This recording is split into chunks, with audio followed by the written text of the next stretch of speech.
Exam ഉണ്ടായിരുന്നത്. അപ്പോഴാണെങ്കിൽ എടുത്ത ഒരു ലോങ് വീഡിയോ ആണ് ഞാൻ ഇപ്പോൾ അപ്ലോഡ് ചെയ്യുന്നത്. അങ്ങനെ നമ്മൾ എക്സാമിന് പോകാൻ ഇറങ്ങി. ചേട്ടനാണ് എന്നെ കൊണ്ടുവിടുന്നത്. എനിക്ക് കുന്നത്തുകാലിലുള്ള ശ്രീ ചിത്തിര തിരുനാൾ റെസിഡൻഷ്യൽ സെൻട്രൽ സ്കൂളിൽ വെച്ചായിരുന്നു എക്സാം ഉണ്ടായിരുന്നത്. അപ്പോൾ നമ്മൾ സ്കൂളിലെത്തി. അപ്പോൾ സ്കൂളിനകത്ത് ഫോൺ അലൗഡ് അല്ലാത്തതുകൊണ്ട് എനിക്ക് അവിടുത്തെ വീഡിയോയും കാര്യങ്ങളൊന്നും എടുക്കാൻ പറ്റില്ല. അങ്ങനെ എക്സാമൊക്കെ കഴിഞ്ഞ് തിരിച്ചിറങ്ങി. അപ്പോൾ എക്സാമിനെ പറ്റി പറയുകയാണെങ്കിൽ ഭയങ്കര ടഫും കാര്യങ്ങളും ആയിരുന്നു. ഡിവിഷണൽ അക്കൗണ്ടൻറ്റിലെ എക്സാം ആയിരുന്നു. അപ്പോൾ എന്നെ പിക്ക് ചെയ്യാൻ വന്നത് ചേട്ടനാണ്. അപ്പോൾ നല്ല ബ്ലോക്കാണ്. പിന്നെ എക്സാമിനെ പറ്റി പറയുകയാണെങ്കിൽ എക്സാം ഹോളിൽ കയറിയത് 1 o'clock അപ്പോൾ നമ്മൾ എപ്പോൾ എക്സാമിന് പോയാലും നമുക്ക് എന്താണ് വാച്ചും മൊബൈലും എല്ലാം ബാഗും എല്ലാം നമുക്ക് ക്ലോക്ക് റൂമിലാണ് വെക്കേണ്ടത്. അപ്പോൾ ഞാനൊരു 1 o'clock ആയപ്പോഴാണ് എക്സാമിന് കയറിയത്. ഒരു 2 മണി തൊട്ട് 3:15 വരെയാണ് എക്സാം ഉണ്ടായിരുന്നത്. അപ്പോൾ നമുക്ക് ടൈമും കാര്യങ്ങളൊന്നും അറിയാൻ പറ്റത്തില്ല. പക്ഷേ എനിക്ക് ഈ ഒരു എക്സാം കൊണ്ട് ഒരു ബാഡ് അനുഭവമാണ് ഉണ്ടായത്. കാരണം പറയുകയാണെങ്കിൽ എക്സാമിന് കയറിയ തൊട്ടേ ടീച്ചറിന് എന്താണ് ചെയ്യേണ്ടതെന്നും ഒന്നും അറിയാത്ത ഒരു ഇതായിരുന്നു തോന്നിയത്. എന്ന് വെച്ചാൽ കുറേ സമയം ഇത് 1:30 നമുക്ക് OMR ഷീറ്റ് എന്താണ് ഇത് ഫില്ല് ചെയ്യാൻ തരേണ്ടതാണ്. പക്ഷെ ടീച്ചർ അതൊന്നും തന്നില്ല. കുറേ സമയം അവിടെ പോസ്റ്റ് ആയിട്ടിരിക്കുന്നതായിട്ട് നമുക്ക് ഫീൽ ചെയ്തു. അപ്പോൾ എല്ലാ പിള്ളേർക്കും അങ്ങനെ തന്നെയാണ്. അപ്പോൾ ഇടയ്ക്കിടയ്ക്കുള്ള സൈറൻ ഒന്നും അടിക്കാതായി. അപ്പോൾ ഒരു നമുക്ക് ടൈം എത്രയാണെന്ന് ഒന്നും അറിയത്തില്ല.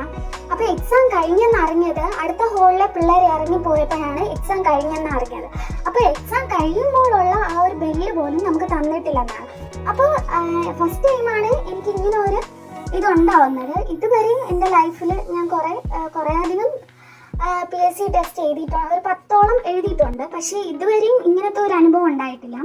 അപ്പോൾ അങ്ങനെ നമ്മൾ സ്കൂളിൽ നിന്ന് ഇറങ്ങി പോകുന്ന വഴിക്ക് ഭയങ്കര തിരക്കും ഉണ്ടായിരുന്നു, ഭയങ്കര ചൂടുമായിരുന്നു. അപ്പോൾ പോകുന്ന വഴിക്ക് എന്താണ് ചേട്ടൻ എനിക്ക് സർബത്ത് വാങ്ങിത്തരാമെന്ന് പറഞ്ഞു. അപ്പോൾ നമ്മുടെ അമരവിള നെയ്യാറ്റിൻകര ഭാഗത്ത് നിറയെ സർബത്ത് കടയുണ്ട്. അപ്പോൾ റൈറ്റ് സൈഡിലാണ് അങ്ങോട്ട് പോകുമ്പോഴേക്കും കാഞ്ഞിരംകുളത്ത് പോകുമ്പോഴേക്കും റൈറ്റ് സൈഡിലാണ് കൂടുതലും കടയുള്ളത്. ലെഫ്റ്റ് സൈഡിൽ കുറവാണ്. എങ്കിലും ആരും ഇല്ലാത്ത ഒരു കടയിൽ നമ്മൾ പോയി എന്ത് ചെയ്തു, വണ്ടി നിർത്തി. ഒരു സർബത്തേ പറഞ്ഞുള്ളൂ. അപ്പോൾ കൊള്ളാമെങ്കിൽ വേറെ ഒന്നുകൂടെ വാങ്ങാമെന്ന് വിചാരിച്ചു. അങ്ങനെ സർബത്ത് വാങ്ങി ഗൈസ്. എനിക്കും ഇഷ്ടപ്പെട്ടില്ല, ചേട്ടനും ഇഷ്ടപ്പെട്ടില്ല. പിന്നെ വാങ്ങിയ സ്ഥിതിക്ക് എങ്ങനെയൊക്കെ അത് കുടിച്ചു.